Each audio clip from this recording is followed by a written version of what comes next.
Saya ingin menyimpulkan pertemuan kita malam ini bahwa topik tentang maulid Nabi SAW sudah banyak perbincangan di masa dulu dan kini, dari zaman old sampai dengan zaman now. Banyak perbincangan di dalamnya. Kita tidak harus berselisih untuk membincangkan itu kembali. Kita harus menyikapi bagaimana mengambil jalan tengah terbaik untuk kemudian kita amalkan dalam kehidupan. Gembira dengan hadirnya Nabi, gembira dengan lahirnya Nabi, itu pasti karena orang yang menolak kehadiran Nabi tentu dia kufur. Maulid artinya waktu Nabi dilahirkan. Maulud itu baiknya. Jadi secara bahasa mustahil kita menolak maulid dan maulud. Kita mengakui ada maulid, kita mengakui ada maulud. Bagaimana menyikapinya? Kita berbahagia dengan itu semua dan menghadirkan tuntunan-tuntunan Nabi dalam kehidupan kita sesuai dengan yang diperkenankan tuntunan dalam syariat kita. Budaya bisa berbeda. Kalau budaya itu mengantarkan pada wasilah mendekatkan kita pada Al-Quran dan Sunnah, maka budaya itu bagian dari yang benar untuk kita gunakan. Ma la yatimul wajibu illa bihi fahuwa wajib.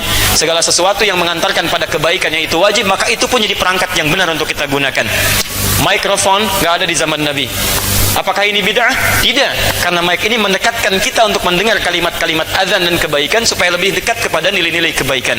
Tapi jaga juga supaya kita tidak terlibat dalam ritual-ritual atau budaya-budaya yang kiranya disusupkan pada kaidah-kaidah agama sehingga menyimpangkan kita dari ketentuan-ketentuan yang benar. Andana alimun kabir. فأيضا منهم شيخ محمد بن هاشم الأشعري الذي أسس جمعية نهضة علماء في تاريخ 31 من يناير. Teman-teman sekalian, kita punya salah satu ulama besar di Indonesia, ya, Syekh Muhammad Hashim bin Ash'ari, yang mendirikan Nahdlatul Ulama 31 Januari 1926. Indahu kitab wa alafa takriban 19 kitaban wa عندي مجموعة هذا من 12 kitab هذه ومنها الكتاب الثاني اسمه رسالة Ahlu Sunnah wal Jamaah. Di antara 19 kitab ini ada kitab yang kedua namanya Risalah Ahlu Sunnah wal Jamaah fi safhatil 11, di halaman yang ke-11, ya, faqrah tsaniyah, paragraf yang kedua, fil wasat, baris 1 sampai dengan baris kelima, ya, satr wahid ila al-khamsah, ya, fil yamin, di sebelah kanan. Beliau berikan keterangan kepada kita tentang amalan-amalan bid'ah yang ada di masyarakat Jawa, tentang bab faslun bi zuhuril bid'ah fi ardi Jawa wa intisharha wal mubtadi'in fiha. Antum mulai dari halaman yang ke-9, ibda min safha at-tasi'ah, mulai dari halaman ke-9 langsung buka halaman ke-11-nya. Antum akan temukan di situ, kata beliau, di antara bid'ah itu ada ajaran-ajaran yang menyimpang. Misal al-hulul wal ittihad, ya, merasakan ada datangnya sesuatu kepada kita sampai mengatakan puncaknya saya adalah Allah.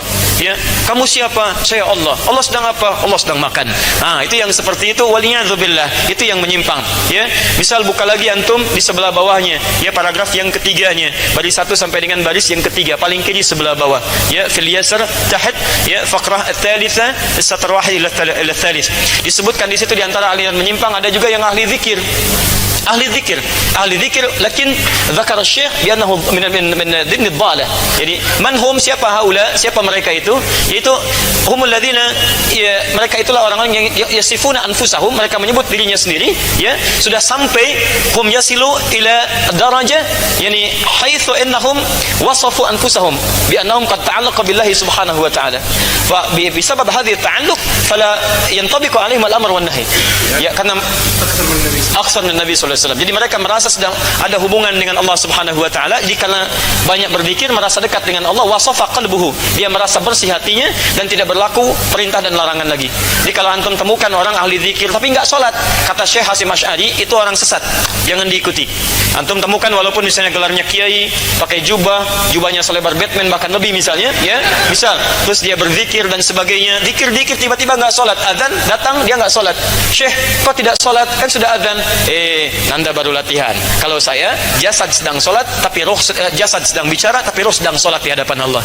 Nah, kalau kata beliau, kalau ada aliran yang seperti itu yang menyimpang. Zikirnya tidak menyimpang, tapi kalau zikir menjadikan aliran otak kita konslet, itu yang menyimpang. Ya, ini teman-teman sekalian, maka jauhi segala hal yang tidak baik untuk kita. Kalau ada budaya yang bagus, ambil. Tadi misalnya ada lagu yang baik, ya, nasyid, seperti nasyid orang-orang Arab dulu, Hasan bin Sabit dan sebagainya. Kata beliau tadi di Kanada, ya, antum masih ingat siapa namanya? Irfan Makki, ya, beliau menyanyikan nasyid yang sangat bagus. Bahkan pernah antum dengar ada kisah Michael Jackson katanya, dia masuk Islam menyanyikan lagu, padahal lagunya lagu Irfan Makki tentang haji. Ya, begitu disampaikan tentang nasyid itu, Anda tahu apa yang terjadi? 2 orang perempuan di Kanada masuk Islam. hanya mendengar itu. Ketika ditanya kenapa masuk Islam, terbuka hati saya ketika mendengar kalimat-kalimat yang disampaikan Irfan Maki, menjelaskan keindahan Islam, ada aura kebaikan, ada nilai-nilai kebaikan. Lalu apakah antum katakan wasilah itu bid'ah? Antum sendiri belum pernah mengislamkan orang, dia dengan kalimatnya orang masuk Islam. Lalu antum katakan orang mengislamkan orang lain dengan bid'ah. Antum dari ujung rambut sampai ujung kaki bid'ah. Ya, jadi teman-teman sekalian, kalimat bid'ah mesti kita jaga. Yang benar-benar tertolak kita tolak, yang baik kita ambil, dan frame kita tetap Al-Quran dan Sunnah Rasulullah SAW. Sepakat sampai sini?